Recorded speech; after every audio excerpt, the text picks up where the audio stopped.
فسوق فلا رفث ولا فسوق ولا جدال في الحج وما تفعلوا من خير يعلمه الله وتزودوا فإن خير الزاد التقوى واتقون يا أولي الألباب. Assalamualaikum warahmatullahi wabarakatuh. Alhamdulillahilladzi hadana lihadza wa ma kunna linahtadiya laula an hadanallah. Laqad ja'at rusul rabbina bil haqq wa nudu an tilkumul jannatu uristumuha bima kuntum ta'malun. Asyhadu an la ilaha illallah wahdahu la syarikalah wa asyhadu anna Muhammadar Rasulullah sallallahu alaihi wasallam wa ala alihi wa ashabihi amma ba'du.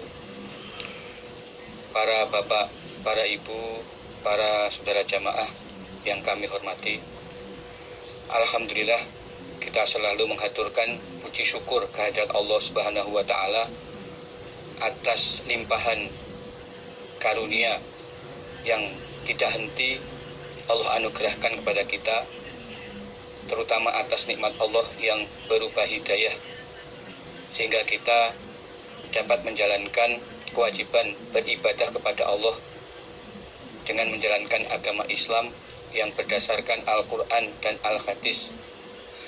Kemudian kita juga bersyukur kepada semua perantara hidayah Allah, mulai dari Rasulullah SAW, para sahabat, tabi'in, tabi'in, ulama usholihin yang telah menyampaikan dan memperjuangkan agama Allah yang hak secara sambung bersambung sehingga sampai kepada kita, dan kita ucapkan alhamdulillah jazahumullahu khairan.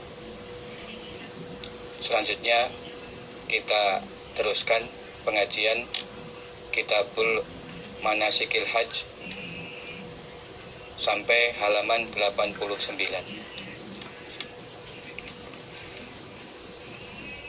Bismillahirrahmanirrahim. Babul wada, babnya pamitan. Maksudnya tawaf wada, yaitu tawaf yang dilaksanakan terakhir kali sebelum pulang meninggalkan kota Makkah.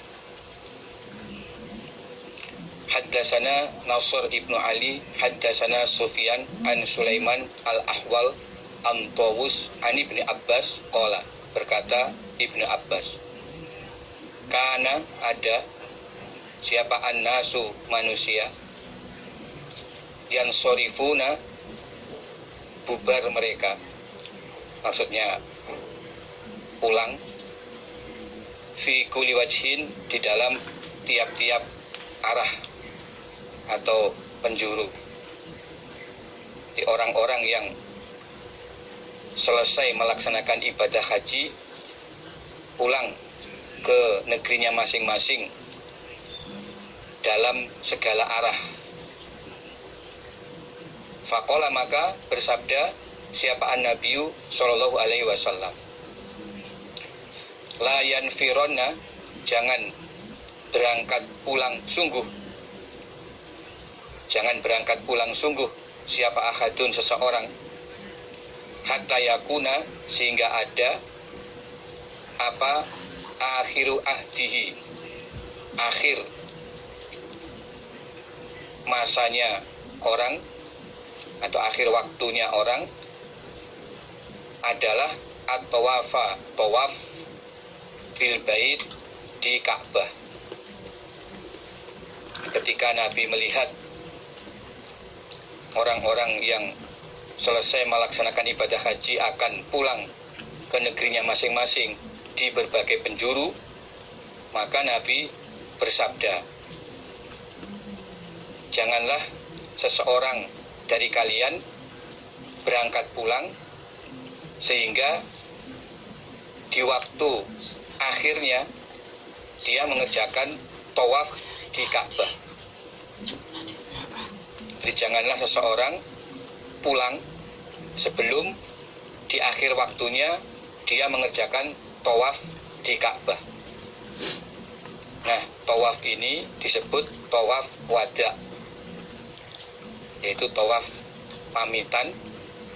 Maksudnya tawaf yang dikerjakan terakhir kali sebelum pulang meninggalkan kota Mekah.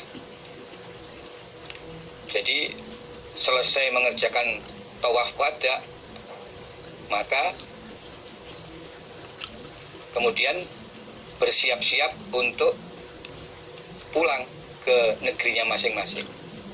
Jadi tidak ada lagi kegiatan kembali ke Masjidil Haram setelah tawaf wada, dan juga tidak menetap lagi di kota Mekah, tetapi tawaf wada ini dikerjakan di akhir waktu seseorang masih berada di kota Mekah, atau ya di akhir waktu sebelum dia pulang meninggalkan kota Mekah. Nah, tawaf wada ini hukumnya sunnah. Jadi disunahkan bagi orang yang melaksanakan ibadah haji atau umroh sebelum pulang menuju negerinya masing-masing, ketika di akhir waktu berada di kota Mekah, itu disunahkan untuk melaksanakan tawaf wada. Jadi prakteknya ya sebagaimana tawaf yang sudah dilakukan, yaitu dimulai dari Hajarul Aswad, kemudian keliling ke arah kanan atau berlawanan dengan arah jarum jam, arah berputarnya jarum jam, berputar sebanyak 7 putaran, dan tidak disunahkan untuk ngincik atau berlari-lari kecil pada 3 putaran yang pertama, karena yang disunahkan ngincik itu hanya pada tawaf kudum. Jadi yang disunahkan ngincik hanya pada tawaf kudum, yaitu tawaf yang pertama kali dikerjakan ketika menginjak kota Mekah. Nah, sedangkan tawaf wada ini tawaf yang terakhir kali dikerjakan sebelum meninggalkan kota Mekah, yaitu caranya berkeliling 7 putaran dimulai dari Hajar Aswad dengan tidak ngincik atau lari-lari kecil. Jadi selama 7 putaran berjalan biasa, berakhir di Hajar Aswad, kemudian dilanjutkan sholat 2 rakaat di belakang Maqam Ibrahim.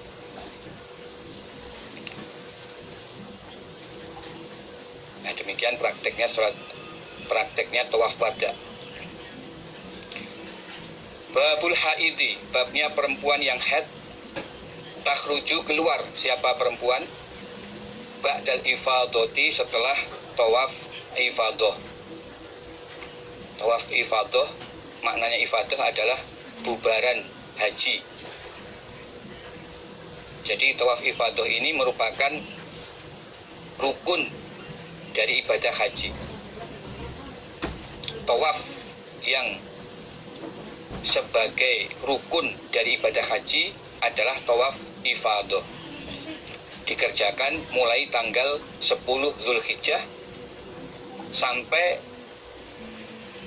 batas waktu yang tidak ditentukan. Terserah kapan bisanya mengerjakan tawaf ifadah. Haddatsana al-Qanabi an Malik an Hisham ibni Urwah an Abi an Aisyata anna Rasulullah sallallahu alaihi wasallam Zakaro menyebutkan siapa Nabi Sofiyata pada Sofiyah bintah Huyai. Fakila, maka dikatakan, innaha, sesungguhnya Sofiyah, qad hadot, sungguh telah haid siapa Sofiyah. Jadi ada yang melaporkan bahwa saat itu Sofiyah dalam keadaan haid. Faqala, maka bersabda siapa Rasulullah Shallallahu Alaihi Wasallam. la'allaha, barangkali Sofiyah, habisatuna, perempuan yang menahan kepada kita. Jangan-jangan Sofiyah ini adalah perempuan yang menahan kepada kita.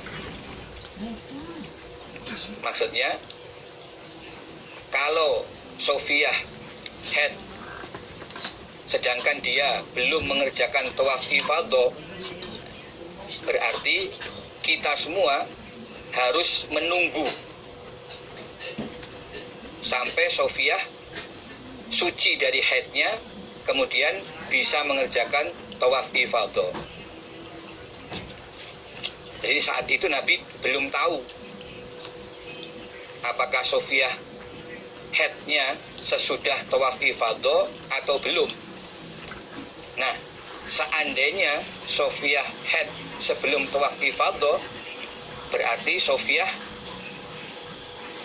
menjadi penghalang bagi rombongan jamaah haji untuk bisa segera pulang. Jadi rombongan jamaah haji terpaksa harus menunggu Sofiyah sampai Sofiyah suci, kemudian baru mengerjakan tawaf ifadah. Qalu, berkata mereka sahabat, ya Rasulullah, innaha, sesungguhnya Sofiyah, qad afadat, sungguh telah tawaf ifadah. Siapa Sofiyah? Ya, ternyata Sofiyah sudah selesai tawaf ifadah, baru kemudian haid. Faqala, maka bersabda Nabi, fala, maka tidak, maksudnya tidak menjadi penghalang bagi kita. Izan, ketika itu, ketika Sofiyah sudah tawaf ifadah. Jadi karena Sofiyah haidnya sesudah tawaf ifadah, berarti Sofiyah tidak menjadi penghalang bagi kita. Artinya kita bisa pulang tanpa harus menunggu Sofiyah, karena Sofiyah juga bisa ikut pulang bersama-sama kita, sebab Sofiyah sudah selesai tawaf ifadah. Jadi dari hadis ini ya, mengandung pengertian pertama, bahwa tawaf ifadah itu merupakan rukun dalam ibadah haji, sehingga tidak bisa ditinggalkan dengan alasan apapun. Tidak bisa ditinggalkan, karena kalau belum dikerjakan berarti hajinya belum sah. Maka seandainya seorang wanita haid sedangkan dia belum melaksanakan tawaf ifadah, dia belum boleh pulang, tetapi harus menunggu di kota Mekah sampai suci,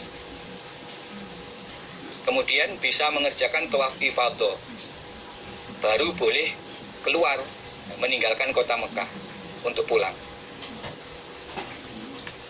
Tetapi kalau perempuan yang haid ini sudah mengerjakan tawaf ifadah, maka dia boleh keluar meninggalkan Mekah atau boleh pulang sesuai dengan yang diterangkan di dalam babnya.